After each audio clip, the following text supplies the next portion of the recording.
Hi, you can see a lot of writing on the board behind me, and this is what you're supposed to follow as a guideline for your pre-writing and rough draft of your first writing assignment this quarter. I want you to write a complaint letter. A complaint letter is something that hopefully will get people to correct mistakes that they've made or resolve an issue that you've had with a product or a service. So I'm going to read you an example. Maybe I should read an example first. Yeah, I'll do that first. I'm going to disappear from the picture because I'm going to go over here and read it from my computer, but you'll hear me. All right, so this example comes from a guy named Mark Smith. No, it comes from a lady named Jane Rowe, written to a guy named Mark Smith. And I'll see if I can put a copy of this on your classroom. But anyway, it starts out and it has in the business letter format the date and the address and all that stuff. And it says, "Dear Mr. Smith, R.E. broken sofa." So it has at the top just 2 words saying what the problem is. But let's look. On March 1st, 2021, I bought a sofa, model number 25811, serial number 850-599-4204, at the sofa showroom located at 1834 Tulip Avenue, Town, Texas 77001. I paid $650 for the sofa on my credit card. Sofa showroom delivered the sofa to my home on March 10th, 2021. Unfortunately, your product has not performed well because the sofa is defective. One of the legs broke off on March 31st, 2021. The sofa is unsteady and rocks while I sit on it, so it is not comfortable or relaxing. I have not used the sofa in a way that would cause any damage. I returned it to the store on April 5th and April 8th, but the store manager, Aaron, would not speak to me. To resolve this problem, I would appreciate if your company would pick up this sofa for free and refund the $650 I paid. Enclosed are copies of my records, including my receipt, delivery invoice, and photos of the broken sofa. I look forward to your reply and a resolution to my problem and will wait until May 1st, 2021 before seeking help from my state consumer protection officer or other assistance. Please contact me at the above address or by phone at 12345678890. So obviously this is just a sample.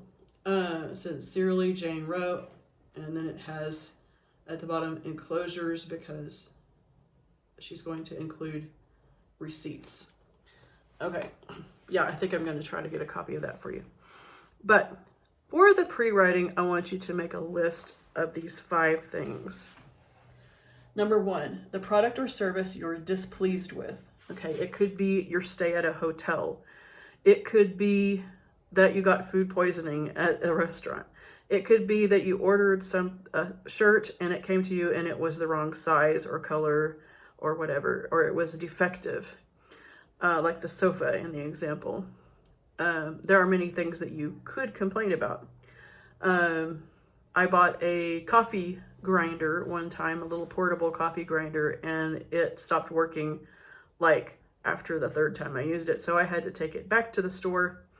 And if I had taken it back to the store and nobody was willing to receive it back in exchange or give me my money back, then I might want to write to the manager of the store some kind of letter like this. And this is the kind of thing I'm talking about. So the product or service you're displeased with, the exact problem in 1 sentence. So the sofa is broken. The hotel is filthy. I got food poisoning at your restaurant. Whatever. The name of a person with power to act on this. Now, you might have to actually look this up. Now, if you invent something, if you make it up and it's not a real problem, you're just making something up to write about, that's okay. But I want you to convince me that it's real. So anyway, if you're actually writing about a real problem, then you'll probably need to Google search who the person is you need to write to, a person with power to act on this. Your sales clerk, that waited on you, your hotel staff person that took you to your room, those people probably do not have power to act on this.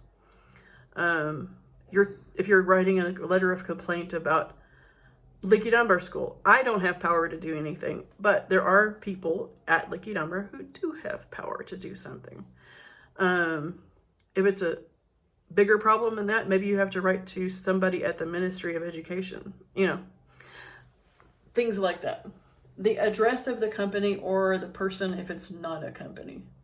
So it could be that I bought some earrings from somebody and I met them and paid for the earrings, and when I got home I discovered that one of the earrings doesn't have a back on it or something like that. So in that case, that would be a person and not a company, so you would have to put the address of the person in that kind of case. The result you want in one sentence. So the result that this person wants is he wants his money back and the sofa taken away. I want my money back and my sofa taken away. Okay, both. So that is one sentence. So you can give details later when you write your draft. The pre-writing is not the place for details. Pre-writing is just a list. And drafting. So in business letter format, and I will have an attachment that will show you what the business letter format is. And also this example has business letter format on it. In business letter format, write to a representative of a company complaining about the product or service that you wrote about up here. Minimum is 4 paragraphs, and these are 4 sections here. If it gets long, you may need to divide a paragraph in 2. I would say if your paragraph is more than 7 sentences, you might want to make it into 2 paragraphs. But anyway, introduction. So that's the first paragraph. Identify that this is a complaint letter and provide the basic facts about the purchase incident or policy at issue. You may want to give the date, the place, what the item is, what the cost was. Remember on the example that I read, they gave the model number of the sofa. The cost, the salesperson that you are dealing with. Maybe the salesperson is the problem. The delivery, maybe the delivery person is the problem. Or the delivery time maybe was a problem. I ordered a washer and dryer, and I told them when I was going to be at home, and when they came, I wasn't at home because it was at the wrong time, and so I still don't have my washer and dryer, that kind of thing.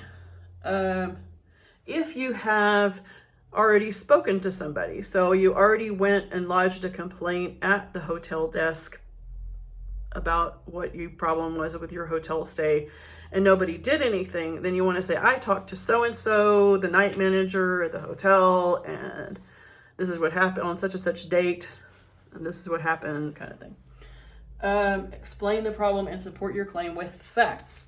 So you do not need to tell them that you had a sleepless night and that other things have been going on in your life that have been bothering you, and this just made it worse, and you're very sad, and you're, disgusted or whatever.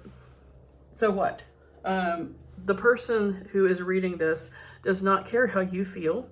This person, all they care about is money. And so facts involving money and who's responsible, So give details like that. Don't give a lot of feeling words. State clearly what you want and when you want it. So on the sample letter that I read, it says that I already told you what they want. They want a refund. They want the sofa picked up and taken away for free, and that's what. And then close with any other relevant information. So the last thing they said is that they want another relevant thing is I really want your reply by such and such date. If I don't get the reply by such and such date, I'm going to go basically to the government and complain about you. And if I don't know about here, but in the States, if enough people complain about a company, then the company's license to operate can be taken away. So there's that. So your tone should be respectful yet firm. Okay, don't be disrespectful. You lousy son of a gun, you know. You don't want to say things like that. Be respectful yet firm. Okay, don't make them angry. Don't like use words that are going to make them mad at you. But do demand results. And if you're just demanding results and they get angry, that's not your problem. Avoid rudeness, flattery, and threats. So rudeness, well, like I said, don't give them insult words like that.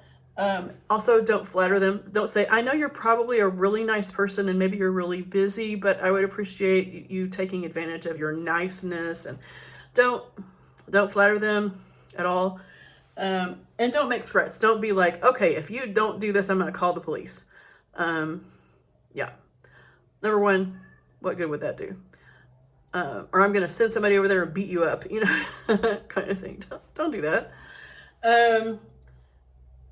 Imply that you'll take your business elsewhere. That is something they care about. Like I said, the person you're writing to cares about money, and who they can blame. They don't care how you feel. So imply, you know, if I can't get good service at this restaurant, then I'm going to go to this other restaurant in town and I'll tell all my friends to not go to your restaurant, kind of thing.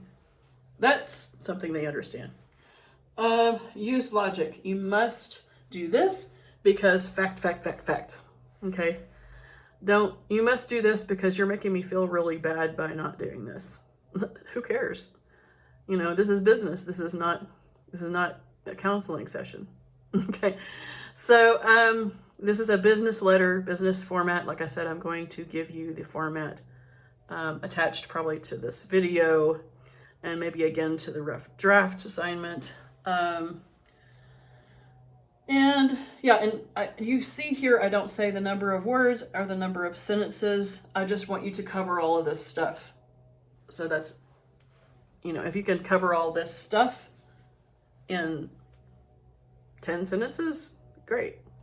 If it takes you 25 sentences, then it takes 25 sentences. So, yeah, I think that's all I have to tell you, and happy writing.